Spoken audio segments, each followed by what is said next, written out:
Bhanu Sharma, appreciate you joining me. Joining me now to discuss this issue further is Kapil Kaul, the CEO of the India Subcontinent at the Centre for Asia Pacific Aviation, or CAPA. Also with us, Devesh Agrawal, the Chief Analyst at Bangalore Aviation, and Mark Martin, member of the Royal Aeronautical Society and the founder CEO of Martin Consulting. Speaking of the financial conditions, Mark, and as we just heard there from Kapil, the financial stress is not unexpected and it's well known. In fact, if I go back to a December 2021 Madras High Court observations, where the Madras High Court had ordered the winding up of SpiceJet and had asked official liquidators to take over the airline's assets because the company had failed to pay dues of about $24 million to Swiss-based SR Technics. This matter, of course, then came to the Supreme Court.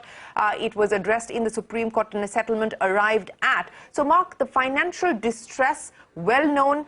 What DGCA is now saying puts a further question mark, because as a consumer, if you start to see these headlines of incidents practically every other day, it puts a question mark on whether you would like to fly or not. And that bodes the second big challenge now that SpiceJet is going to have to deal with. The first, of course, to respond to the DGCA show cause, but, to ensure that consumers don't turn away.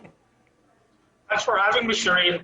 Now, all true, all agreed, all in reality, that's what it is. SpiceJet is the only airline in India that's been in and out of bankruptcy nearly 6 times. They've had constant bailouts from 2005 onwards. There was Tata's, the Wilbur's, then there were the Murrans, then they had a failed buyout, that they had, they had issues which they came out with in the market. So this airline has got constant financial mismanagement. It's got tremendous mess. It's an airline that's been running on autopilot, and as we know in India, a word called Ram Bharose. The ground reality of SpiceJet is it needs to get its act together. Over the last, we knew about it, 2018, 19, the writing was on the wall. SpiceJet was living on borrowed time. The fleet reduced. The only way to get back and make your money was to get the 737 MAX fleet flying again, and that's what they did. The DGCA was well aware of a lot of their issues with the MAX, and that's one of the reasons why they were in that situation. The SpiceJet's cash and carry with their vendors not paying MROs, part support companies, is something which is pedantic. The airline has been known to, for doing that for the last 10 years.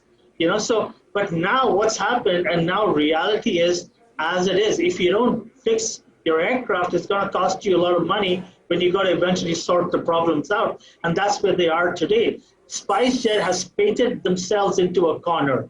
At the moment, they're going to need at least $500 million to get them out of this situation. Sort out all their debts, get rid of all the cases they put on people or the guys who put on cases on them, resolve all your liability, start up on a fresh sheet of paper. And that's exactly what SpiceJet needs to do now. They have no access to spares. They're going to go to the gray market to get aircraft spares.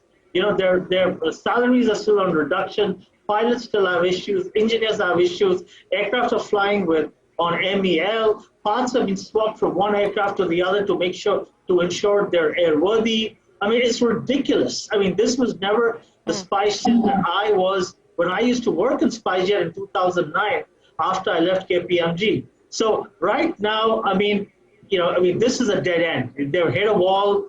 They painted themselves into a corner. They got to get themselves out.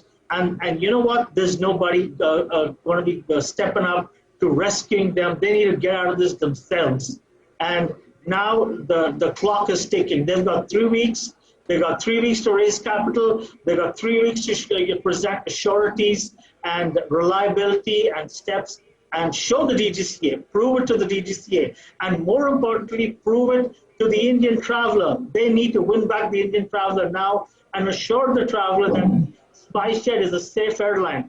I don't know, it's a crazy chance in hell of how they're going to do that, but now it's come to this. And, I'd like to be a bit more optimistic, because we cannot afford to have another airline grounded. If SpiceJet goes down, or if they get grounded, God forbid, we're going to see prices shoot through the roof. We're going to see, it's going to be a wreck. Just when we were on the cusp of some sense of a recovery, the dollar's at 80. oil is going up. I'm not sure when oil is going to correct and come over to India at lower prices, but it's not a pleasant environment at the moment if you're running an airline. So tough times, 3 weeks, the clock is ticking. All focus now shifts to the management of SpiceJet to sort themselves and get them out of this mess. Yes, and you know, as you point out, we don't want to see another airline be grounded in India. That is not an eventuality that anybody wants. This space, this sector has already seen far too much pain, and we're on the cusp of just about to start to see new players enter this market. So that is the last thing that anybody would want to see.